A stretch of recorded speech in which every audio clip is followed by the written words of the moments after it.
Hello aspirants, I have come again with the most important topic. Assess the contributions of Gandhi in India's freedom movements. 40 marks. It came in WBCS 2023 and it often comes in various examinations, whether it's state PSCs or UPSCs. Mahatma Gandhi was one of the distinguished freedom fighters and true son of India. Gandhi was born on 2nd October in 1896 at Porbandar, Gujarat. He played an important role in India's struggle for India's independence against the colonial rule of India. In this praise, I have given his introductions. Where he born? So he was born at Porbandar, Gujarat on 2nd October in 1896. And he was a distinguished freedom fighter, an eminent freedom fighter the country has ever produced. Bapu, popularly called by the masses. Let's discuss his ideologies. His ideologies were truth and non-violence, which inspired many. Even Martin Luther and Nelson Mandela adopted these ideologies for their struggling moments. Gandhiji not only inspired the millions of hearts of Indians, but also the foreigners like Martin Luther, Nelson Mandela. Gandhiji believed in truth and non-violence. In 1915, Mahatma Gandhi returned to India after a long period of time. He, considering the situations of India, opted for India tour to feel the nerve of India. Gandhi also met many Congress leaders and took the suggestions before taking tentative steps towards the launching himself in the Indian freedom movements. As you know, Gandhiji was fighting against the South African governments, the British governments, on racism, and he beautifully defeated them. He got victory over South African's governments. And getting to know the circumstances of India's operations by the British, atrocities done by British, he came to India and he was called by Gopala Krishna Gokhale, as you know, his political group. So in 1915, Mahatma Gandhi came to India. Considering the fact and the situations, he opted for India tour. He thought of going India, touring India to get to know the India's conditions, the true situation of India. Of course, he got many correspondence from his companions, the Indian leaders, but again, he thought of touring the country by himself. And he did it. He was the first one who did Bharat Darshan, the India tour. So the movement launched by Gandhi to eliminate colonial rule from the soil of India were as follows. Let's discuss some of his movements, the most important movements which he conducted during his reign in India. Champaran movements. The Champaran movement is regarded as the first modern civil disobedience movement in India. This movement took place in the then Champaran district of northern Bihar. European forced Indian peasants to cultivate indigo in 3/20 lands through Tinkatia system.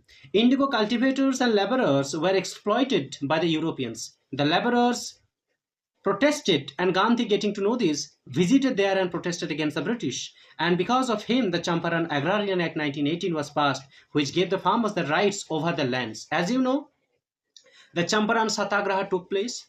It was done by Gandhiji. Why? Because the farmers, the cultivators were forced to cultivate indigo by the Europeans. So somehow they exploited the Indian farmers. And because of the cultivation of indigo, the quality of soil deteriorated. Okay, and further, they were not even compensated that much money. Therefore, Gandhi, got to know it, and Gandhi visited there by himself. He protested it and won over it. Okay, and that's why Champaran Agrarian Act 1918 was passed and the farmers were given compensation and along with rights over the lands. The success of Champaran made many more Indians aware of Gandhian principles that the Congress and also the Congress party found its greatest mass leaders. Maybe the Champaran success was, apparently looked very small, but it inspired many Indians. It made people aware that Gandhi has come. Okay, Gandhi has come to lead. And that's how Congress got the greatest mass leader. In fact, the India received its greatest mass leader. The Ahmedabad mill strike in 1918 due to plague the textile workers were demanding price hike. Therefore, under the leadership of Gandhi, there was a strike in the cotton mills. In the strike, Gandhi used the method of hunger strike and finally the mill owners accepted the demands.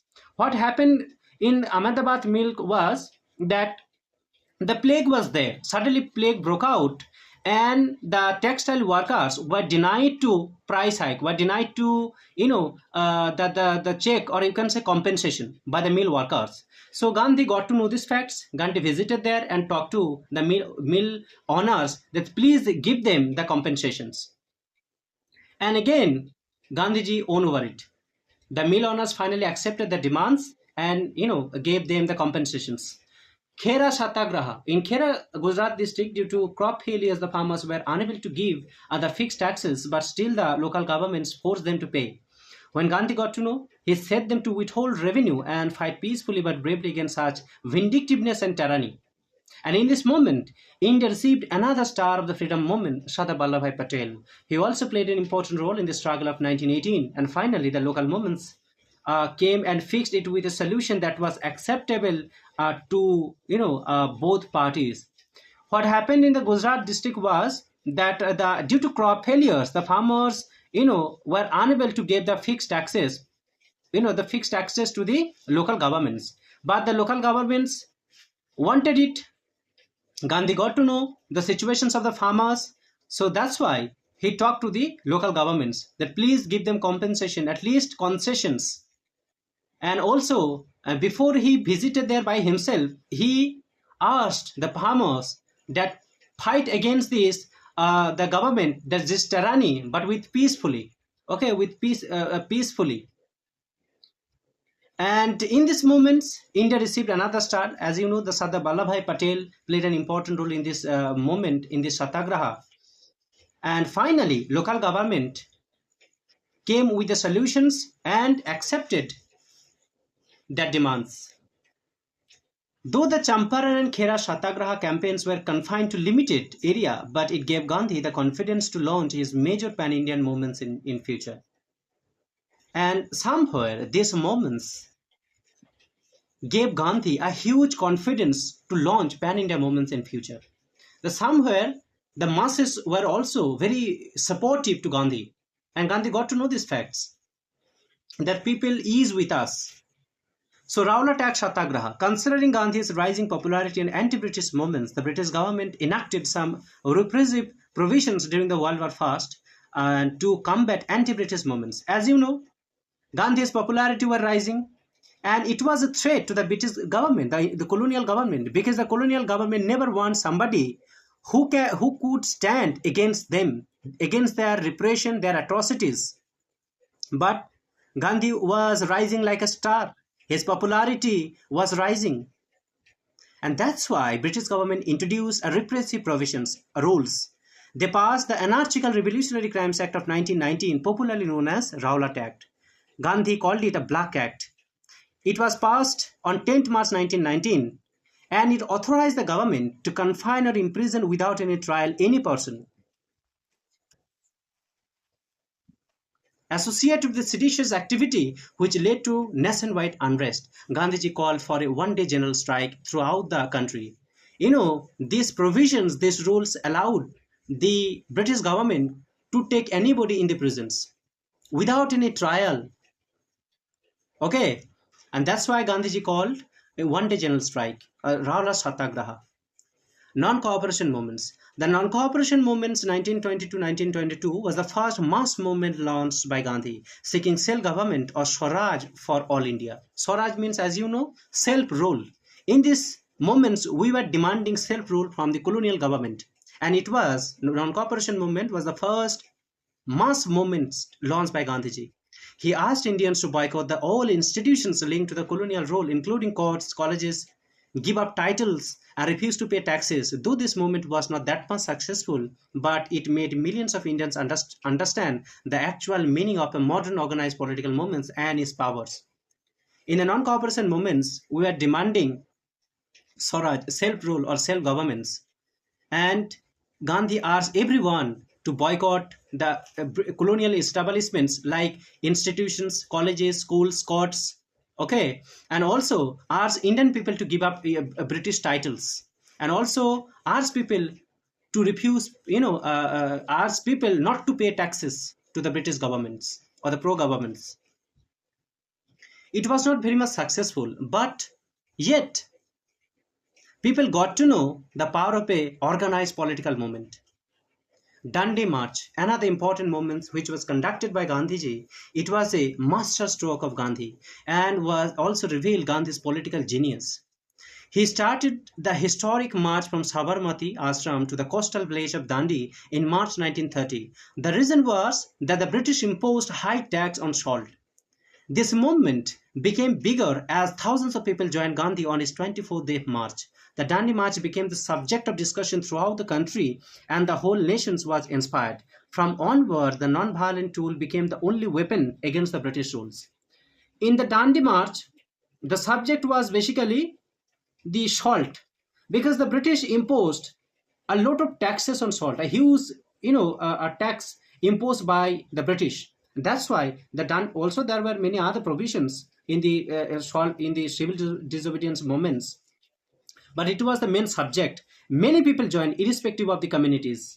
Okay, and it was the most successful moments, one of the most successful moments. And from the Dundee March and from onwards, in the international movements, non-violent tool became the only weapon. People like non-violence movements, that it actually works against the British governments. Quit India movement. By the beginning of 1940, the British realized that their rule in India is going to end. Therefore, deliberately delayed all sorts of discussions on India's independence, showing that they are in grave peril fighting against the Germany. In August 1942, the All India Congress Committee passed the famous Quit India resolution in Bombay under the leadership of Mahatma Gandhi. Gandhi gave his famous slogan, "Do or die." As you know, Quit India movement was conducted in 1940 by Gandhiji. Gandhiji was made the real leader, actual leader of these movements. Actually, British getting to know the fact that their rules are going to end in India. Okay, they are in India for a short span of time. So therefore, they intentionally, delayed any sorts of discussion related to India's independence, because the Congress governments was demanding again and again India's independence. That give us independence, I will join you in the battle in the Second World War. Okay, as you know, at that time the Second World War took place. So in August 1942, All India Congress Committee passed the famous Quit India resolution in Bombay. This is important. In the Bombay, the resolution was passed. And Mahatma Gandhi gave his famous slogan, the legendary slogan, "Do or die, karo ya maro." On 9th August 1942, all the prominent Congress leaders were put behind the bars, but it didn't stop people's agitations against the British, and there was no ways of negotiation left. The British had to quit India. Let me tell you, all the movements which are conducted by Gandhiji, Quit India movement was the most continuous movement ever that the country has ever seen. On 9th August 1942, all the important, just the after day, just day after the movement was started, 9th August 1942, all the eminent Congress leaders like Pandit Nehru, Gandhiji, Vallabhbhai Patel, everyone were put behind the bars, were taken under British. But it didn't stop people's agitations against the British. And as you know, we have already negotiated many times with the British, but we didn't get anything as per our demands. So eventually there is no ways of negotiations anymore. British had to quit India.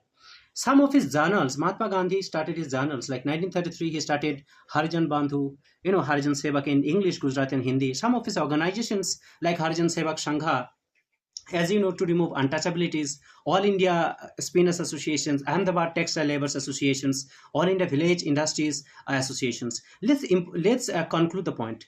So the contributions of Gandhi towards India's freedom struggle is tremendous. Of course, is immense, is huge. And words are very less to describe his struggle in these moments.